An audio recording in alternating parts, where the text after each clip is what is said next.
going. Roll call. Roberts is here. Johnson here. All right, very good. Okay, in terms of the minutes from February the 9th, any comments or corrections or anything of that nature? Anything, Ray? No? No, Okay, then they're good to go. Thank you. All righty, who's up here? Is that you, Dave? That's me. Okay, let's do it. Okay, I'm first just going to briefly cover the environmental work on Sandy Creek, Via Vaquero, and Buena Vista. Everything is in the process like we talked before. I don't really have any new updates on that. So the clock is working on their schedule. So maybe I'll probably by next meeting, I'll have some more updates on there. So for right now, I don't have anything on that. So my next thing is really to talk about the capital improvement project. So are we ready to talk about that? Sure, let's do it. I gave you guys a little staff report thing on the capital improvement projects. I kind of gave you some brief history at the first page, which just kind of talks about the streets. Duluth went out and hired a firm to go out and rate all the streets that are out there. They prepared a report. We now have maps that show all the construction costs for each street and what their condition is and all that. And you can kind of see in the thing how much money we have in there just in the very poor and fair. It's almost $12 million. So that's quite a bit of money. But I don't want you to see that as like, oh, well, how can I ever do $12 million? You don't do $12 million. You spread that out over a time frame, and when you're done, you start over again. So it's never really going to go away. So it's a constant maintenance item that will be there forever. And that's why your district was formed, to maintain all this. And it's just not going to go away, or you guys would go away. So that's the basis of that. So what I did is I kind of let you know the typical funding that's on there. Jim was talking about $700,000 in that range.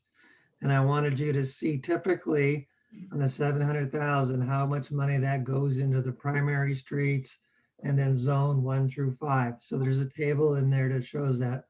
Those percentages were picked way back when the district was formed.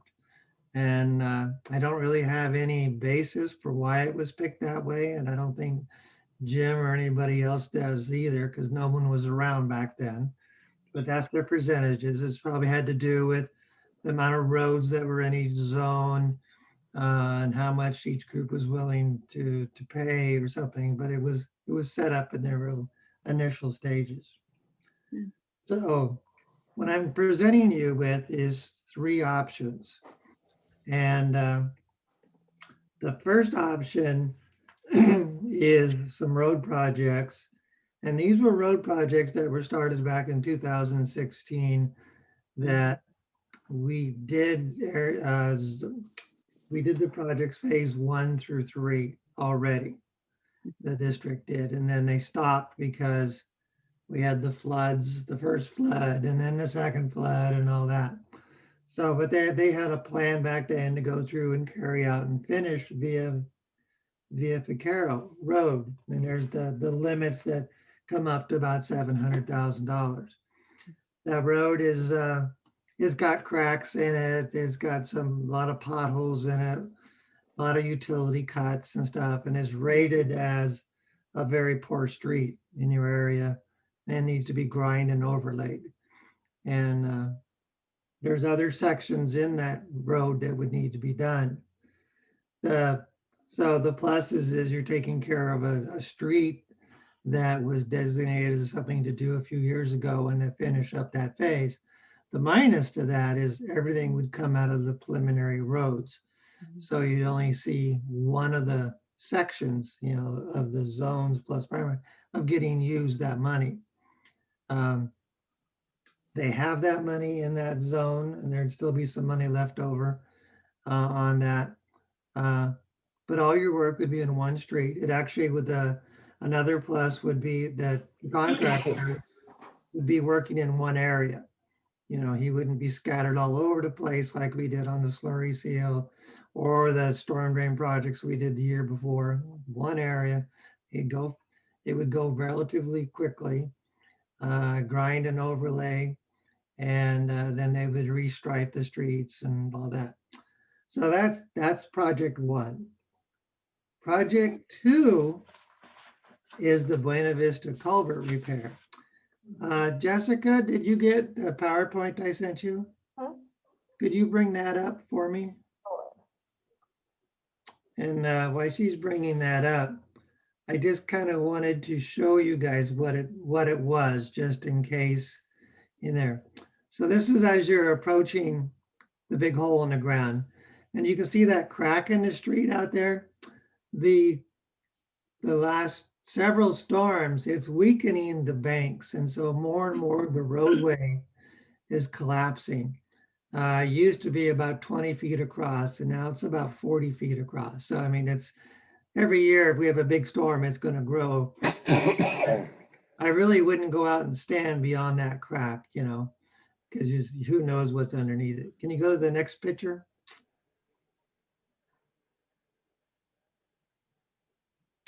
Okay, here you can see there was 3 sets of pipes that are in there. They're 60-inch CMP. So those are 5 feet in diameter. So it's 5 feet across. That gives you some perspective of how big this hole is. And one whole set of pipes washed down river. One set got crushed, and the other pipe is kind of still in there, but it's broken and dented and all that. And you can see that white pipe going across the road, that's actually a water line. Yeah. And that's from the local water district that's out there and it feeds in there. Go to the next slide. There's looking straight down. You can see part of the third pipe is still there. The one in the middle is crushed. That could have been crushed from many different things. It could have been crushed by things washing out on the side, and then a bunch of the dirt crashed onto it and just crushed it like a pancake. You know, or due to its rusting in the middle, it just fell apart, and that's could have caused what caused it to break. So you can kind of see, you know, where the pipes are. Those pipes would then be replaced with 3 60-inch pipes, and then the road would be filled back in, and there'd be slope protections on upstream and downstream. Rocks would be put in on both up and downstream to help slow the water down. So that, I just wanted you to give an idea of what this looked at. I think the last slide is just the water line again. Can you, yeah, that's just the water line. So it's a big gap going across in there. Mm. Okay, you can turn that off, Jessica. I don't need that anymore. So you can see that's what there. So the pros on that is it's a roadway in your district. You know, your district was set up to take care of roadways.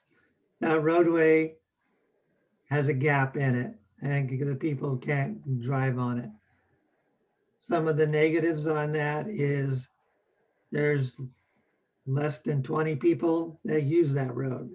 There's not a great deal. I think that number's correct. Is that right, Jim? Around 20? Dave, with the Yeah. traffic count. Yeah, Yeah. the traffic count ranged from 20 to 30 people per day. Yeah, the cars And going. that might only be 6 or 8 people going back and forth, you know, kind of thing. Yeah, because there's not that many homes up in that area. So that's a negative. The other negative is it's coming out of all of the zone that's in there, which is zone 1. That would take all the money out of zone 1.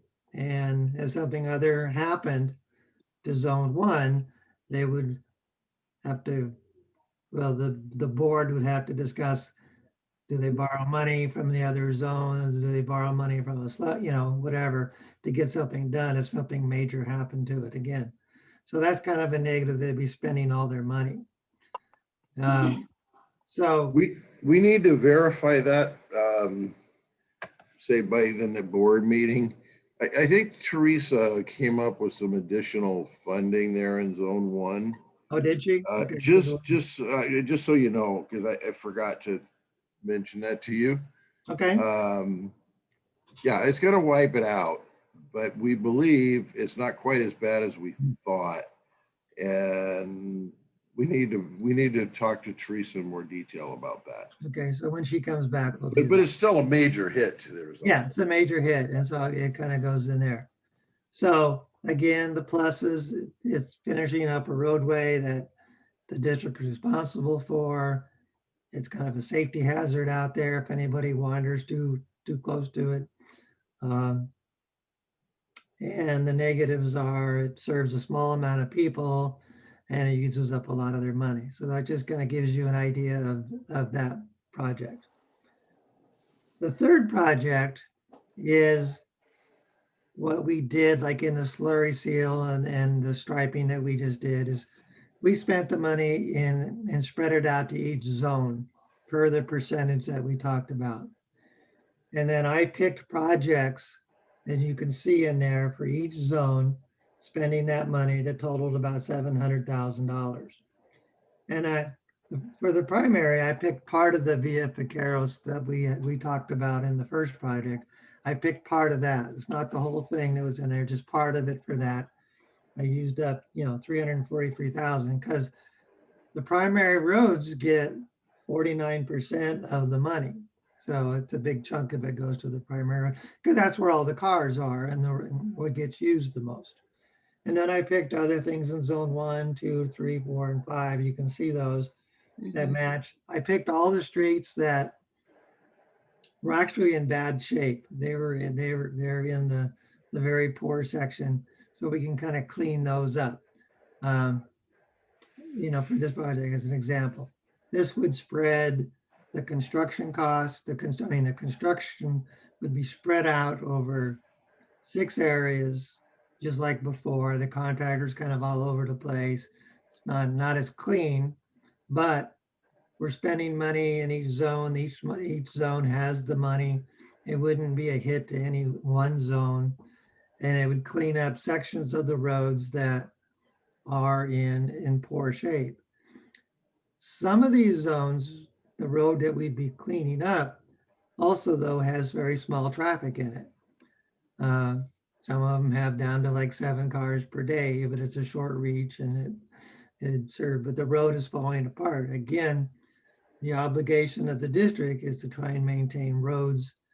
They have a lot of alligator cracking in them in their sections, so it would require some removals and some grind and overlay. So it's costing a little bit more money per foot, but I made it into the budget that we have. So those are my 3 choices that we're presenting for the next road project and road and culvert project, still road. And so really, I'd like any questions that either of you have on that, on what you think is best suited for the district, we'd be glad to discuss, and Jim can step in and Steve can also talk about traffic issues and stuff like that. And anything that would make you guys comfortable to be able to pick one. Because the goal in this is for the engineering committee to pick one of these projects. We move forward with it, take it to the council for next year so that we can get prepared now so that we could then construct it next year, like in the summertime, late spring, summer. So with that, I'll turn it back over to you, Debbie, or Jim, whoever wants to start, the discussion. Okay, let's see here. Okay, so in terms of Buena Vista, I know that we can't predict what the weather's going to be like this winter. But I mean, you're looking currently at a grand total of $670,000. What is the likelihood that that could possibly, I don't know, add another 100,000 or another 200,000 for next year? Well, it's been looked at pretty carefully, and my staff has updated the cost estimate on it from the previous engineer that was done maybe 4 years ago. We looked at the extra dirt quantities that had to be brought in. We made some really good estimates on it. Mhm. And also with talking with the environmental people and also some of the state agencies and what they want to see and to do it, so matter of fact, the state agency was looking at it and they said, well, what was size pipe was it before? And we said it was a 60-inch. Well, the last design to save money, they knocked it down to 348 inches, Mhm. and which meant the water would pond up a little higher upstream, but go through kind of faster, come out. And they didn't like that. They said, no, we need it back at 60. Mhm. We won't approve it unless you have it at least the same size as before. Because if you make it smaller, the water's going to go through faster and could damage stuff downstream of the project. Mhm. And we said, yes, yeah, we agree. And the cost difference on that wasn't that much. The big cost is getting in there, excavating, taking everything out, putting the pipes, the bedding in, put the pipes in, and then all that dirt you got to pile it. Then you build the road and some of the slope protection. The actual pipe itself the size didn't make that much difference in the cost, but we have upgraded the cost estimate on that. So if we get this thing done this summer, I mean, this last winter, it's been nothing. I mean, Mhm. Right. you guys have had very little water going down there. You haven't had any really flash floods going down there. Nobody has in here. Gonna have some rain next couple of days, but Mhm. we're gonna get like a quarter of an inch here. You'll probably get about the same down there, Mhm. so and it shouldn't be raining after that. Yeah, Steve. If, if you didn't do that Buena Vista project this summer and you waited, let's say till next summer as an example, and let's say 5 or 7 more feet, on either side of the road, caved in where that crack was, as you Yeah. saw. My God, is that adding a lot of cost just to throw that dirt back in? Because It, it's it would not much more probably, pavement or anything like that. It's not more pipe, but how much is the dirt really to yeah, fill that back up? the extra dirt would probably cost you $30,000, Okay. Okay. in Okay. that ballpark, Okay. you know. Um, okay, Jim, in terms of, again, still on this subject matter, in terms of safety, though we have our signs and blah, blah, blah is there and so forth. What is our liability? You never know with kids, teenagers and things of that nature. What is our liability on that potential? That's been my biggest concern since I saw it like 3 years ago. Uh-huh, Um, we're just fortunate that there's not a lot of teenagers living in that area uh-huh. because we have not had the typical teenage kinds of problems there. Now they steal the signs left and right. Steve, is that still going on? Stealing the Yeah, signs? yeah, we lose a few here and there. Yeah, I'm not sure that's teenagers, some that could be contractors too. contractors, just Yeah. everybody seems to want to steal signs. So it's a liability. It's probably our biggest liability because when the lawsuit comes from Mhm. somebody, then they're going to start, looking at us for negligence, right? That we Sure. didn't do this and we didn't do that. So I remember like with Keith, when just I would think about it, I would remind him that he needed to go out there and do something, so we could build a track record that we were on top of it, Mhm. And so, we've protected ourselves as best we can, but still, that's a big hole in the ground. I mean, It's a big one. somebody could really get hurt there, or some idiot, 100 miles an hour in his brand new Corvette at 3 a.m. Yeah, it could happen. Uh, I think it's kind of unlikely, but Mhm. definitely. One other thing that was Dave was talking, kind of forgot about also. That water line that goes across the big hole in the ground.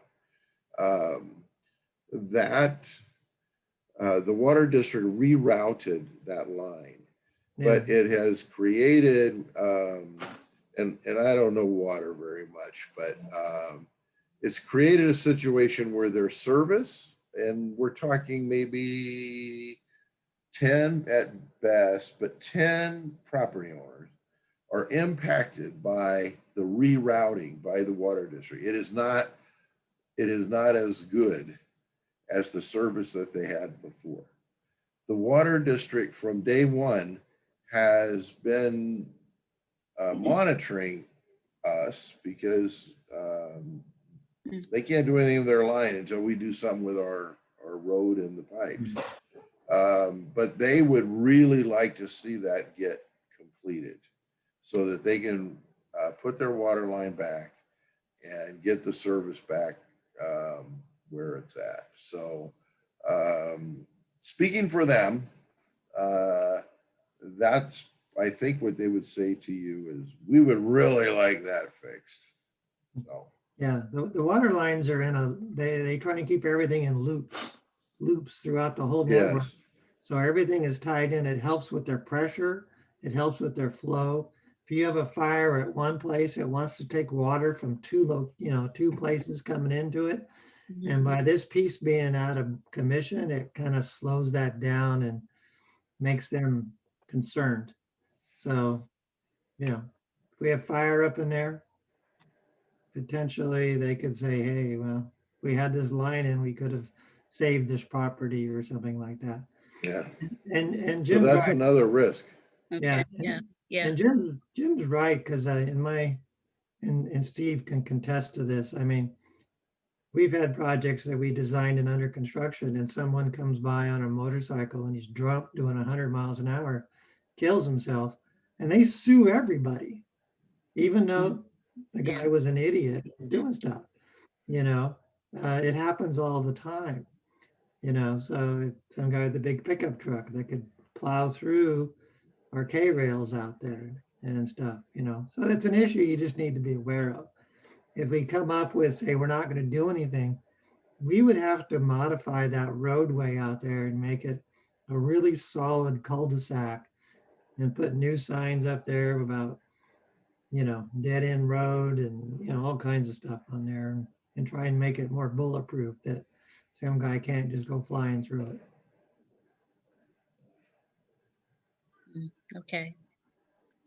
Also, let me just write that down, modify that. Okay, also too, if we decided that we weren't going with Buena Vista and all of the work that's been in play, in terms of, permits and biological reports and so forth, what happens with all of that is I need to be educated on that, in the sense that is there a time limit on that stuff that can be kept in place for next year? What would happen with all of that? Well, there is a time limit. Once you get all your permits, environmental permits. And I'm trying to think, is it 3 years or 5 years? I don't know, Ray, do you know what the time limit? Once a report is done and finished, you can't wait forever. You got to do it in a certain time frame. Yeah, and I don't recall what that time frame is. Yeah, it's something like 3 to 5 years. Yeah. And then after that, you'd have to start over from scratch. Okay. Because new things grow out there. They'd be concerned that new birds came in. You just Right. open all that up. Okay. Definitely you could wait a year, no problem, but you get out after 3 years, becomes questionable. Right. Okay. Okay. Ray, you have any other questions about Buena Vista? No. Jim, any other comments on that? Nope. I think we covered pretty much all the key. Yeah. It's just, obviously when you look at the visual in terms of, the photos that you've taken, obviously it's like you want to initially jump at, I think that's what we need to work on. And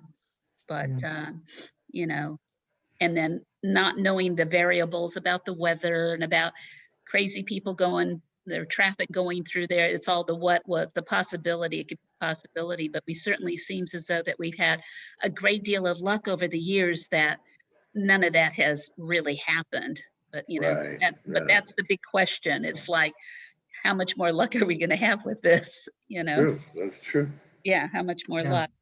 And then that brings me to another question. If we didn't do anything with Buena Vista, you indicated we would really have to do some work there to modify that area to further ensure safety and so forth. Yeah, what kind of dollar figure do you think that would involve?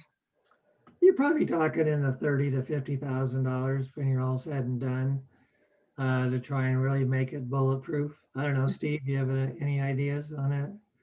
Barricades, it'd be a cul-de-sac for sure. Mhm.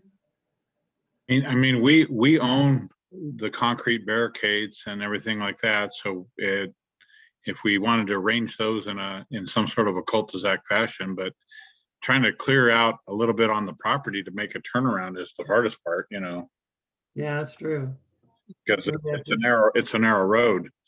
You know, Yeah, you got, we own the right of way in there, so we got some width in there to do yeah, it. I mean, that's where I'm saying you'd have to do some grading and stuff to get, you know, Yeah. So that's why I'm throwing around 30 to 50,000. I mean, it's a ballpark number, but you know, that's something that would need to be done Mhm. because you're doing it on both sides of the roadway, you know. Right. Mm. And we may, well, yeah, the guy's got a driveway not too far from Very that. close. Yeah, so we'd like go to his driveway and kind of stop it right after that. On the other side, I think we can move it further away from it and close it off because if we did that, because his driveway's not that close on the other side. I'd have to double check No. that.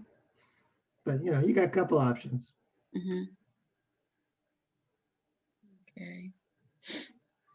Ray, what are your thoughts? I mean, you know, you've been hearing a lot of this information, not just this year, but the past couple of years. What are your thoughts in terms of these options? Cul-de-sac probably makes as much sense as anything. I'm sorry, say that again? The cul-de-sac probably makes as much sense as anything. Yeah. Yeah, so yeah, because initially I was leaning towards and then hearing more information right now towards Buena Vista. But in terms of you know, between option 2 and then looking at option 3 in terms of you know, spreading the money across those particular areas that are in need presently right now. Or finishing Via Vaquero. I Yeah. would think that Via Vaquero, if you go with Buena Vista this year, probably it would be the next project, I would think, just Yeah. It was get on the it list. finished up. That would be another 1 year, 2 Yeah. year. Wouldn't you think, Dave? Or Yeah, I mean, it was on the list the district had, like I say, in 2016, 17, to be worked on in 2018. And then you guys got hit with the storm. So Hmm. it was tentatively approved to work on then, you know, Okay. from what I've read. So most logic thing to do would be to finish that one. Hmm.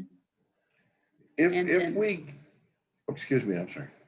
yeah, coupled with doing whatever we need to do in terms of Buena Vista and making it safer. Okay. Yeah, go ahead, Jen. If we get the gas tax, if this bill pans out this time, I would think that these two projects that Dave has outlined, or something, or both, something we should proceed on as soon as we get some additional funds.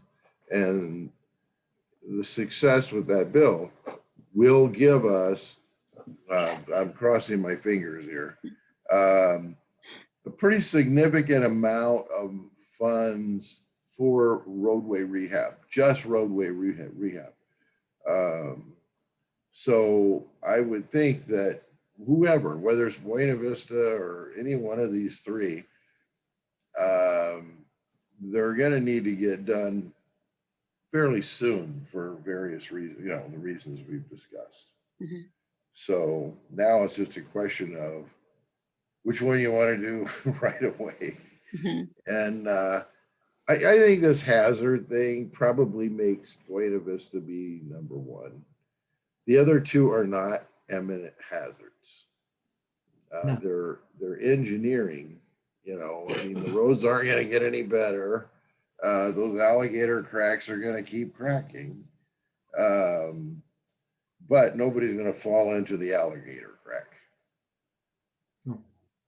So I think that I don't know, that seems to maybe make the most sense for now. For Buena Vista? Yes. Mhm.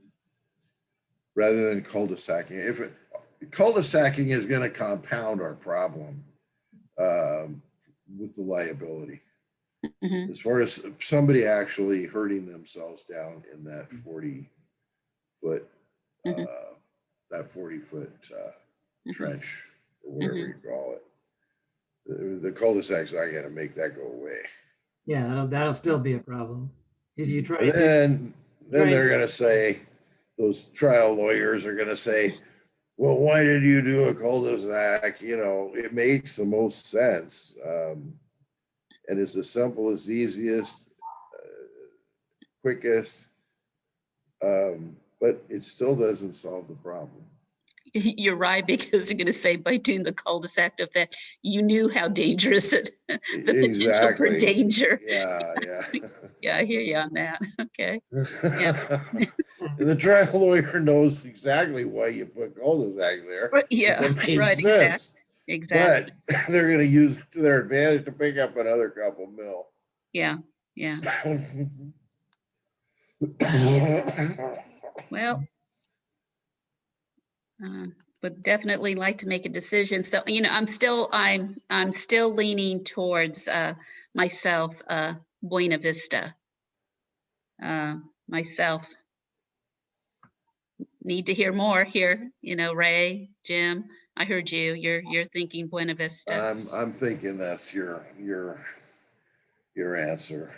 Hmm. And then with all the hassle that they put us through, actually Buena Vista's got much easier than Sandia Creek, environmental wise, but we already had the environmental done on Buena Vista.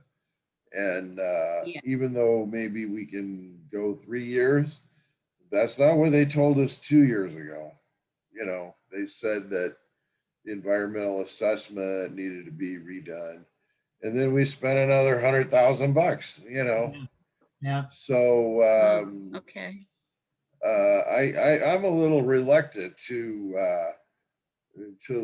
just put that on the back burner, the environmental work. Hmm. So yeah, yeah. because like Dave's, you know, Sandia Creek, that bird from Ecuador or something flew in. You know, it was $50,000 For the bird? in additional studies. Okay. Well, Ray, are you in for Buena Vista? Yeah. Yep. Okay. I think we should move forward with that. But I do want to hear, Jim, if Ray and I could, once you talk to Teresa when she comes back to work, if there is any additional potential funds there that may be Well, lingering in the corner. I'd certainly like to wrap that up in consideration of this. Okay. And then, then sign off on, yeah, let's move forward on that. I just like to know. So, Okay, yeah, sure. We'll know in a few days. Okay, I just okay. need to. She told us or me and showed us some papers. I think that was at the finance committee or something. I just can't remember the detail. Okay. So there is definitely a positive that's out there. We just have to find out what it is. Okay. But like I say, it's still not great. It's taken a lot of money just in one zone for, Yes. you know, a small group of people.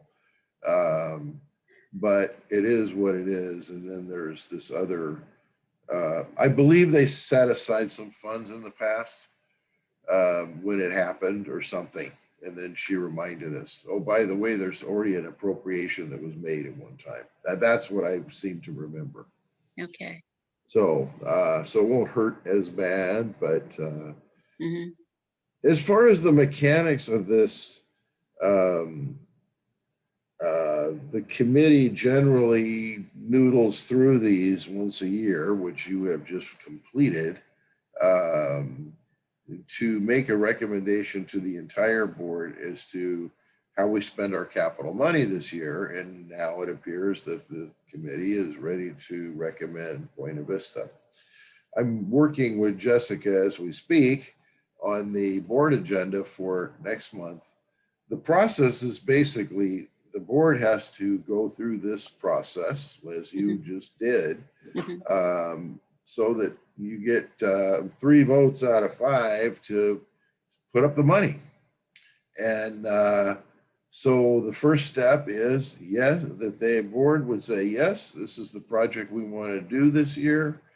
We're going to put up the budgeted amount of roughly 700,000 Mhm. and authorize going forward, basically authorizing engineering to move forward. So the March meeting would be the recommendation of the committee to the board and the board giving the nod that they wish to proceed in this direction. At the April meeting, the engineer will come forth with an agenda item authorizing going out to bid for this project. So he will show the plans to the board in April and get board approval to go out and put it out to public bid. That would be then April. So we would be out to bid in May, and we would be back with a recommendation for a contract to build this, okay, at either the June meeting or July meeting, depending. And the thought would be, even if it drags to July, that's still okay, because they should be able to be in the construction phase July, August, September, right, September. Dave? Would They that can be go all about the way to the end of October without any problem. to start? No, the end. So Okay, so the starting would be somewhere using this calendar I laid out, would put us in construction, say by September, completion by Halloween. Yeah, they'd be done. It wouldn't Okay. take longer than that. Okay, so what I'm thinking is, I'm gonna make an agenda item, just recommendation or discussion of um,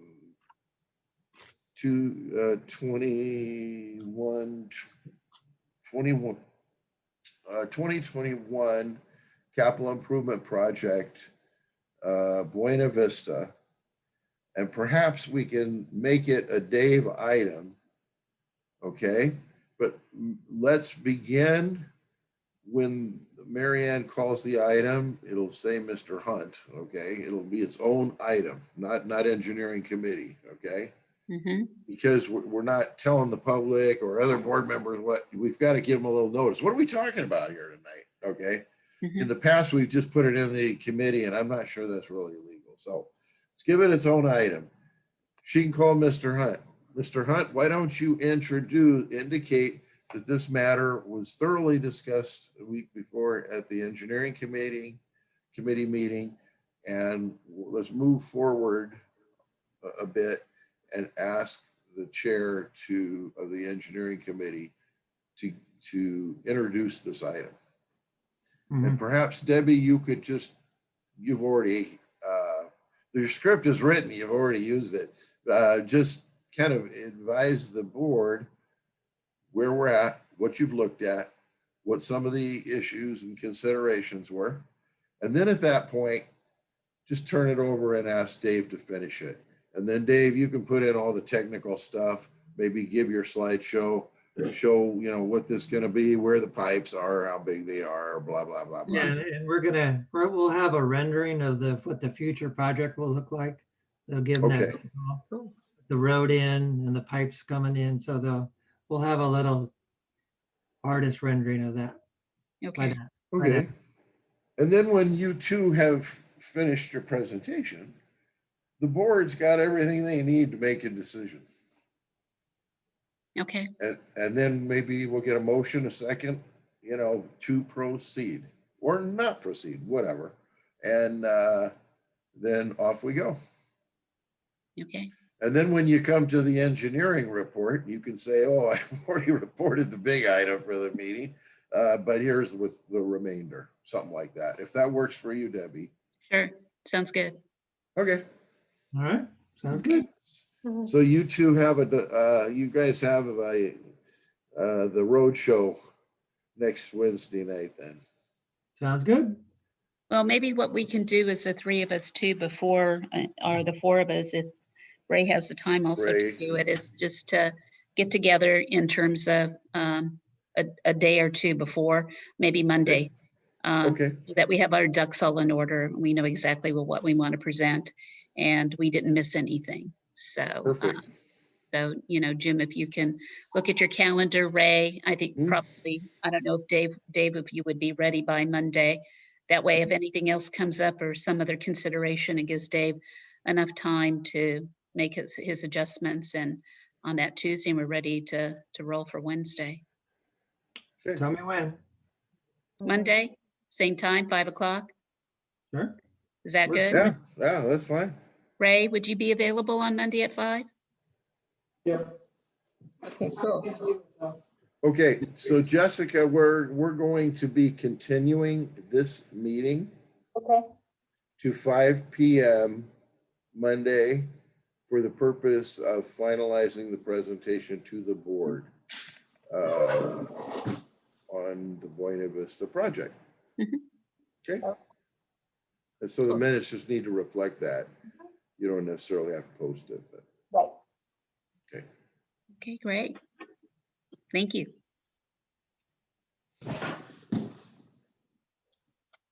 Okay, where are we?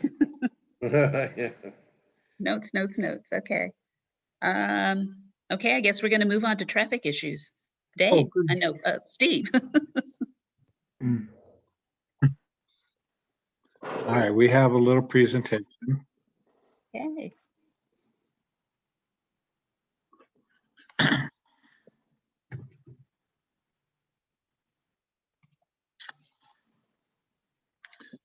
So we keep rotating our CMS sign out there. It's been on 3 streets this last time since we talked to you, and it's now out on Sycamore Mesa.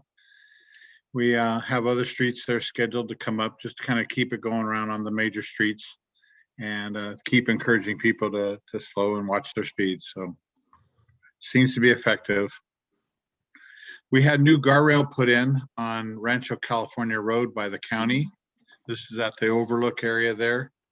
So this is a picture showing that there's still some no stopping signs that are going to be coming here in the next 2 to 3 weeks. Then when this is done by the county portion of it, the perpendicular guardrails will be installed by the owner and ultimately a gate and stuff so he can gate off his property. We had a recent accident a few weeks back on Carancho that we followed up with the CHP on.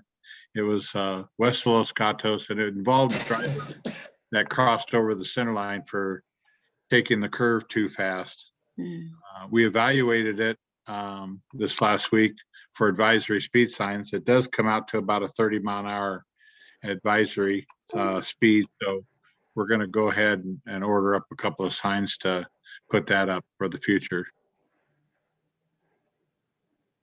Can we stop there for a minute, Steve? Yes, sir. Just on that issue, you may have heard it.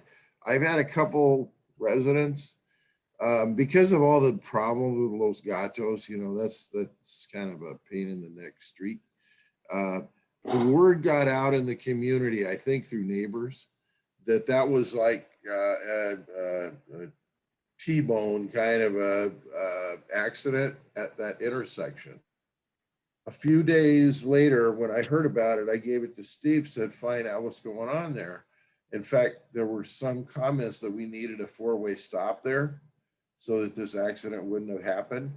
Then we found out later that this is so many feet west of the intersection, had nothing to do with the intersection. It was all tied to speed.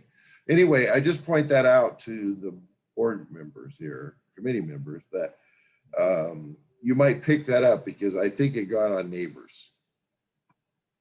And word spread around that it was that. So I've been passing it out, telling people it wasn't the intersection. So anyway, sorry, Steve. No problem. That's a good point to bring out. And we did look at it and did do an evaluation for stop signs just to see if it did meet any of the criteria.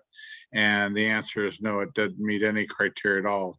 So we didn't recommend that. On the safety side of things, we've been working with the sheriff on enforcing stops. He did 26 in January, and I haven't got the final count, but I hope to get it before the meeting in February.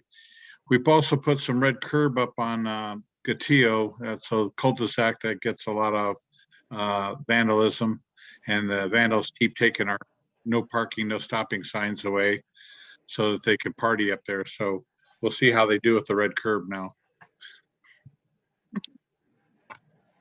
This is the picture of it before. You can see the picture on the left where those are fence posts, the tall ones in the back that they've torn down the fence and throw stuff down the hill.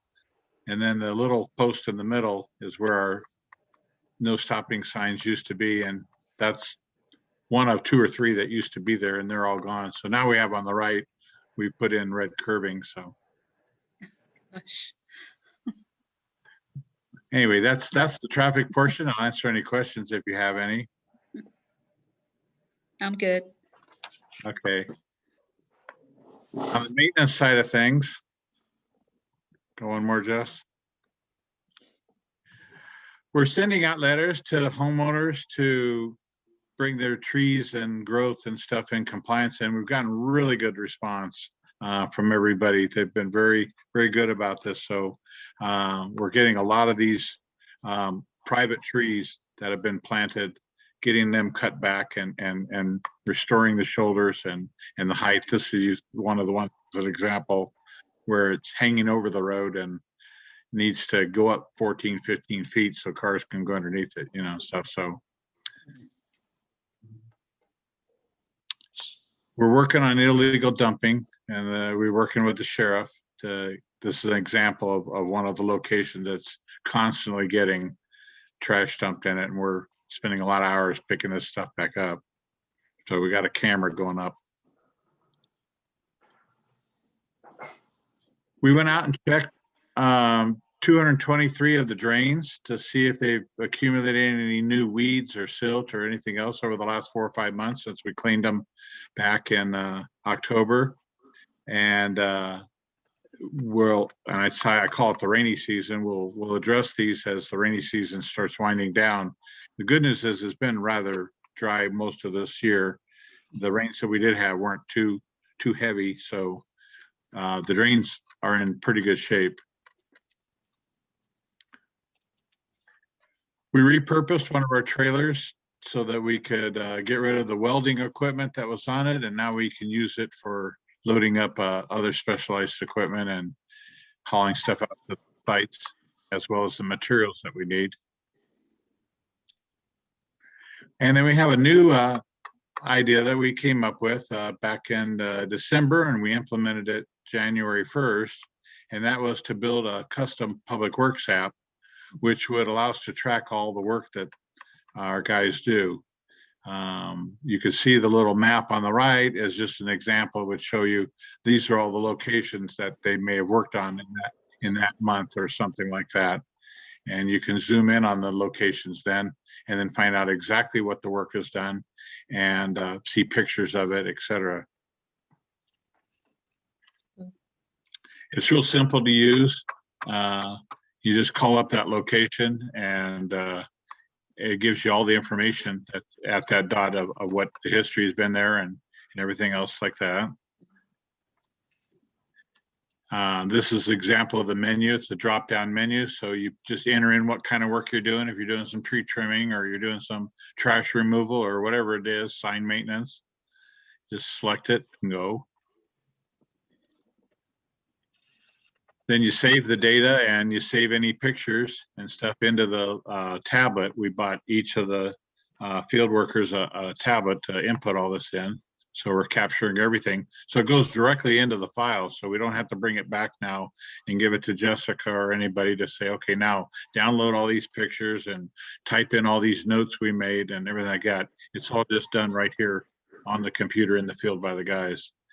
And so that's the great news. Like I said, it eliminates a lot of extra work. It's a lot more efficient and saves on errors and staff time and easy to retrieve. So. Another new ideas that we're looking into in the upcoming months and is the issue about permanent patching with in-house staff versus using contractors, doing possibly remedial drain repairs in-house instead of contractors, and hope to bring more of this to you guys in the next few meetings. Very good. And that's my maintenance report. Thank you.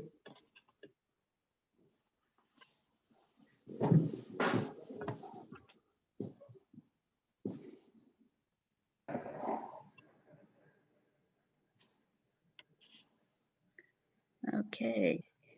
Anything else? What do we have here?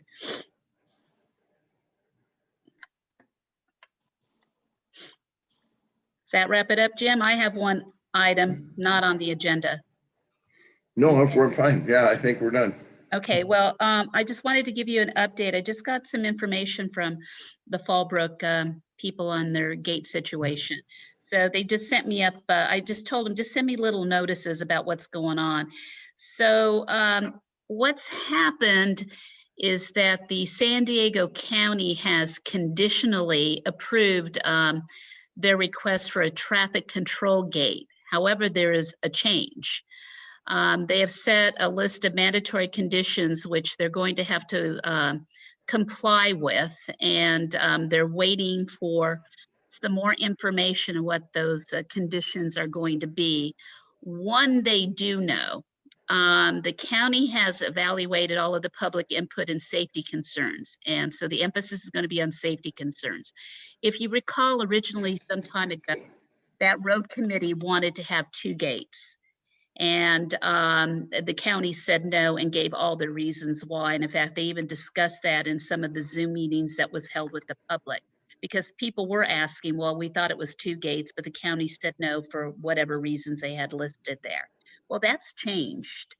So in addition to the northern gate, the county has conditioned a southern gate be placed to the south of Rock Mountain Trail entrance.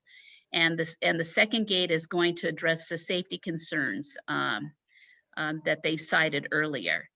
They still have a number of hurdles to go through, and but they do have the conditional approval. Apparently what happened was the county attorneys got involved, and because originally this committee, planning committee, had approved this one gate back in January. And so, but it was never really issued. And the county got involved and they went in and said no for their reasons, whatever, that no, 2 gates have to go up. So there's some more work on the part of the Fallbrook Traffic Road Committee, and they're gonna have to do some more engineering, some more verification, you know, the turnouts and blah, blah, blah. So that's what they're talking about in terms of some of these hurdles that they're gonna have to go through. So anyhow, when I got this information, I did talk to one of the road committee members, and I told him that they needed to get in contact with you, Jim, Okay. to let you know as much as they know currently right now. But there will be 2 gates. So obviously, How are we affected by, I haven't seen the plan, so the second gate, how will that affect, you know, southbound traffic from Duluth? What's the impact? I'm having I'm not- trouble understanding what they're doing. yeah, why they're well, doing yeah, it. no, exactly. And that's why I had told him, I go, you know, I really am recommending to you that you get in touch with Jim. And probably you might need to talk to Nick, and I can never remember Nick's last name. Yeah. He was the one that dealt with the county. In fact, I think you have his phone number. Yep. You might even want to Yeah. call him directly to find out. I mean, even though he's got a big headache from all of this, can't wait for it to be over with. Oh, Nick, obviously. the Yeah. guy with the county, Yeah, Yeah. yeah, the employee. Yeah. Oh, Yeah. yeah, I've Yeah. got, yeah, he and I yeah. get along He was fine. intimately involved, and Yes. from the start Yeah. to where they're currently at right now, and the change from 1 gate to 2 gates. Yep, So okay. anyhow, yeah. So and I'll also watch for too, his call. yeah. So also, and one of the other hurdles is that there is a period of time for those that are opposing originally the 1 gate, now 2 gates, to appeal. So that appeal process is up through March the 15th. So, Almost there. yeah, the road committee can't do anything until after March the 15th. So who knows what can happen? But I was just recently informed that something is happening. One of the opposing residents there is doing a GoFundMe and trying to raise $5,000 for legal fees to challenge the 2 gates. So the last that I heard, it was they were up to $1,800. So I don't know where they're at right now. So anyhow, just wanted to give you that heads up. And again, I Okay, strongly suggested that they get in touch with you to let you know what's going on, and because I know you know the right kinds of questions to ask and so forth.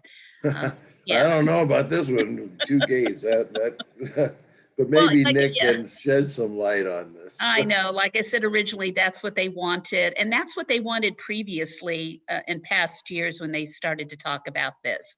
But the county Okay. had told them no. And now I they're back must to be square one. missing something. I would think 1 gate would work, would do, Well, but we I did don't know. too, and they did too, but also too, the cost factor has just gone up, of course. So, Right, money yeah. spent on the part of the residents is so anyhow. Well, So just while we're on the subject, has anything come up about how they're going to allow Duluth people to use the gate? Have they figured that out yet? no, and I think the reason why they haven't, I'm only going to suspect, is because they've been on this hold pattern. They haven't been able to do Oh, anything, okay. so they've been at a standstill. Yes, they got approval, then all of a sudden it's like in limbo for whatever reasons, and the attorneys get involved, and it's conditional Yeah. this and conditional that. And now they're also waiting to see if there are any appeals that are going to come into play, because if there are 1, 2 appeals, whatever, that could take another 6 to 8 months to go through. Yeah. So I'm sure they're hoping the GoFundMe page doesn't get funded. Yeah, if it doesn't, yeah, if there are no Oh. appeals that make it in by the deadline, my understanding is that they can start moving forward, and you're talking about 2 to 4 months in terms of, really wrapping everything up and getting everything identified. And, they already had 1 gate system, but they also want them to look at another gate system now. That was one of the other conditions. So anyhow, it could be longer than 2 to 4 months, who knows? Wow. So anyhow. Okay. So that's an update. I just told him, just do a little write-up for me so that I can just share it with everybody. So, Here we go. okay, so that's it. Okay, anything else? Any other comments, folks? Nope. Oh, Okay, good. then we're adjourned. Thank you very much, We'll everybody. see you. Great evening. We'll see you on Monday at 5 for a Yes. short adjourned meeting. Yes, yes, And Definitely. we'll see you then on Wednesday at the board meeting. yes, that is correct. Okay, very good. Good night, Have a everybody. good evening. Thank you, Dave, Steve. Good Thank job, you. Dave. Bye-bye. Bye-bye. Good job, Steve. How do we get out of here? Leave.